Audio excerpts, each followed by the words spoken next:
Let's talk to Robby Starbuck, good friend of the show. Obviously, you know Robby well. He is as knowledgeable about all of these things as anyone that I know, and we welcome him on the show to talk about another matter. But, Robby, any thoughts on Hunter Biden review? I don't understand why they don't just throw him out there publicly, except that they don't want to give Democrats that level of a platform. But any thoughts on events from earlier today before we get into school choice? Yeah, you know, they want to throw him out there publicly. They just want to do it after they have the behind-the-scenes thing. So the Democrats are going to spin that into they're afraid to have him publicly. Nobody should be afraid to have him publicly. Him being out there publicly and displaying the links between him and his dad that are just entirely inappropriate, it's wholesale corruption. Nobody can deny it. When it's out there and you see this guy with no discernible skills was doing a business he has absolutely no business being, and he has no expertise in energy or any of these fields, that he was being paid millions of dollars in foreign companies through foreign entities, trading on his dad's name. I mean, it's very clear. Nobody can, hide from that. And the fact that he was then paying the family's bills, including Joe Biden's, I mean, it kind of says everything. But in terms of this contempt issue, they're doing the right thing by holding him in contempt. But here's the issue. Like you said, you're thinking about the Constitution. The Democrats are not. They're playing by their own rules. And the reality is, the people who would have to actually prosecute him are not going to, because they're weaponized against Republicans, not Democrats. And so they're going to just say, hey, this is not worth prosecuting. Sorry, we have other things that are more, pressing, and they're just not going to prosecute it. That's my prediction. Well, we'll see. It does remain to be seen. And I hope that and I trust that Jim Jordan and James Comer, two men with a lot of sense, have a long game here as to how they're going to proceed on this, and we'll continue to monitor it and continue to discuss it. So I was excited, Robby. I follow you on social media, follow you on Twitter/X, and you posted up a what looked to be like a little flyer or leaflet, and it said, as I read it, right, I just glance at it as I'm going over my Twitter feed, and it says, After School Santa Club coming to Tennessee. That's what I read when I first read it. and I said, oh, a Santa Club? Oh, well, that's cool. So they're going to let a little nice to Robby. They're going to let a little Santa Claus into the school system. Maybe a little birth of Jesus Christ in the school system. No, it was not Santa Club. It was Satan Club. What in the heck is going on with this? Tell me about it. So, I mean, principally, let's start here. First of all, it should be no surprise to anybody that the woke people who are trying to indoctrinate our kids in public schools are also now dragging Satan into the public schools to try to indoctrinate our kids with that. And the reality is, again, I always talk about culture when it comes to school choice and why it's so important for our state. When you have these woke schools, even if you do everything right as a parent and your kid is not falling into these traps, they're growing up around these kids that are being indoctrinated with a culture that really is pure evil, in my opinion, the woke indoctrination. And then you add in things like Satan Club, that some kids, who are struggling with home life, may see as an edgy way to rebel. Your kids grow up around them. That culture festers in your state. School choice unlocks the ability for a parent to go, you know what, my kid's not going to be locked into that. I'm going to take power away from these institutions and people who want to, wokeify our kids. And I'm going to put them in a school that matches our family culture. For me, that would be a Christian school. For you, it might be something else. That is a powerful thing that will then ensure Tennessee is a conservative, strong state for decades to come. So I want to read the flyer, and here's where I would ask you to elaborate a little further, though, Robby, because I get it. What you just said when it comes to junior high, 8th grade, maybe even 7th grade, certainly in high school, I understand that spirit of rebellion. I went through it. Most of us go through it. Most of us come out unscathed on the other side and recognize the error of our ways. I mean, it's one of my favorite quotes from Mark Twain. He said, I left home at 17. My father was the dumbest man I'd ever known in my life. I came back 10 years later, and it's amazing how much he had learned in 10 years, right? So, I mean, I get rebellion. This isn't high school. As you well know, this is Chimney Rock Elementary School announcing a Satan Club, an after-school Satan Club for elementary age kids. My goodness. And ask yourself this question, okay? Everybody listening, I will say we actually have, some people on our side have a tendency sometimes to defend this stuff and go, well, it's the First Amendment. Ask yourself this question: why would any adult Satanist be pining for time with elementary school children? Why would they want access to elementary school children? That's a question everybody should be asking themselves. Why? Because there's no good why. There is no good answer to that question, period. And, are they going to allow us to go and evangelize to kids in the school? No, they don't allow us to do that.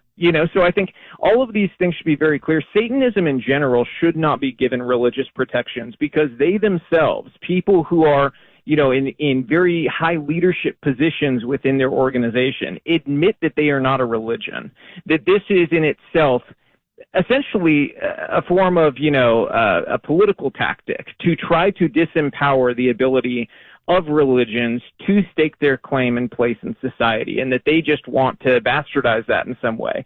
And so, I think it's time for people on the right, especially in political power, to call their bluff and essentially say, no, you don't have these protections, and let's take that up to the higher courts, because I think it's very clear, anyone paying attention, and if there's an AG who goes through all of the actual statements out there from people in high up positions, it's very clear this is a game to them. And they're also, got to remember, they're playing tax games here too, because there's real money in the organization and they're not paying taxes. And so that's something, again, you got to look at. But go back to that question. Do you have a good answer for why Satanists would want to spend time with elementary school children? Nope. No. There's not one. It's crazy. Moreover, I want to know, I would assume that there has to be a school sponsor.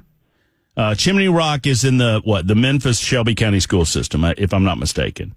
And I would think, and by the way, the flyer says January 10th, 2024, spring semester dates, TBD, start time 4:30, end time 5:30. It's an after school deal at the library at Chimney Rock Elementary School. And I just want to read so folks understand what we're talking about a little further. This is After School Satan Club. The Satanic Temple is a non-theistic religion that views Satan as a literary figure who represents a metaphorical construct of rejecting tyranny and championing the human mind and spirit. After School Satan Club does not attempt to convert children to any religious ideology. Instead, then why are you calling it a Satan Club? Instead, the Satanic Temple supports children to think for themselves. After School Satan Clubs are based on activities centered around the 7 fundamental tenets, yada, yada, yada. So, yes, they're hiding, they're trying to have it both ways, but I think their primary purpose is to try to thwart religious-based clubs in and around school systems, to try to expose kids to positive influences that they might not have in their daily life in their homes. I think they're trying to thwart that. But secondarily, you're right. These individuals that comport around this type of ideology like to associate themselves with youngsters. I don't know what their ultimate goals are. I perished the thought. Thoughts come to mind, Robby, as to why and what they would ultimately be after.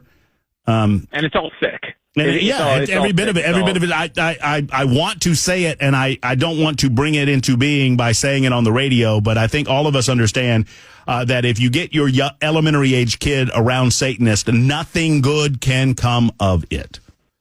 Yeah, it's kind of like that rule with teenagers. Like if you don't have a curfew for them, nothing good happens after midnight. There's nothing good that has ever happened after that time. Like with teenagers involved. So you've got to set boundaries. And I think midnight even that's way too late. But and we can still, forget that's the old rule. And sorry to rush you, but a few minutes left. But forget we could argue the First Amendment, and we could argue the loophole that they exploit. That if you have a Christian based after school club, you have to let this garbage in. And I understand the courts have ruled in their favor from time to time. That said, you make the excellent point that this is, if for no other reason, if you don't understand the necessity for school choice in some of these districts, these more liberal leaning districts in the state of Tennessee, this is your reason to get good Christian-based families an option that may not have the money to get their kids into private school, get their kids into a Christian school. This school choice legislation proposed by the governor, if I understand it correctly, is going to give those families that type of option. Oh, it is 100%. And I'm going to go on a little rant here, okay, because there's going to be a lot of misinformation about this. The Democrats are going to fund even groups that look like they're right wing to try to scare people into thinking that, there's some problem with this, or the government's going to come in and try to tell you how to teach your kids in private school. They're not. The government already has that power, just FYI to everybody, and they haven't done it here in Tennessee for a reason. And that is not going to be part of this bill. It is about school choice, no strings attached, for parents to be able to choose where their kids go, because you deserve a choice where your tax dollars go for your children. And so you got to see through those lies and understand they're trying to keep you from a future where you're in control, where the parent has more power. And that is critical to understand because, groups like AFP Tennessee doing God's work, making this happen, and I'm working with them to do it. You guys can work with them too. Go to afptennessee.com. That's AFPTN. Actually, I think it's .org. And you can follow them on social media at AFPTN and message them, get involved, because this is a fight that can put that money back in our pocket. I mean, this is real money, $7,000 plus per child per year for you to pick what's best for your kids. And, we can't let these people win who want to indoctrinate our kids. I think it's very clear the future path we have is allowing stuff like this, these Satanist clubs in school and wokeness in schools, or us choosing the path of controlling our destiny, our culture, our future, and where our state lies in, a couple decades. Well, we will have plenty of opportunity to speak on this matter moving forward into the regular session that happens in January. I look forward to that opportunity. Thank you for exposing what's going on over at Chimney Rock Elementary School, and we'll continue to push on that angle of it as well. I hope and pray, if there's nothing legally that can be done to prevent this, that this club ceases to exist from a lack of attendance. I would think, from an elementary perspective, the parents would run as far as humanly possible away from this sort of thing. Absolutely. And, don't miss that the Satanic Temple nationally is pushing this. Okay. So you talked about money. Somebody's got to be funding this earlier. Mm-hmm. I would wager a guess it's probably coming from there as part of a strategy. You see a bunch of these left-wing groups like ACLU. They have a Southern strategy to come through here, and they're targeting Tennessee.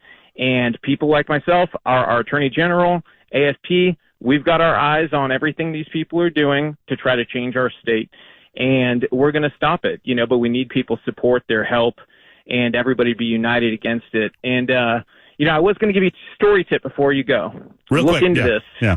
Google's AI wants me dead. Okay. I don't know if you've seen this. If you go to my, I don't mean to laugh, but the way you said it has millions of views. Okay. I think Elon Musk's probably going to chime in soon on this. Their AI was caught actually making an argument for putting me to death for my opinions because they offend some people.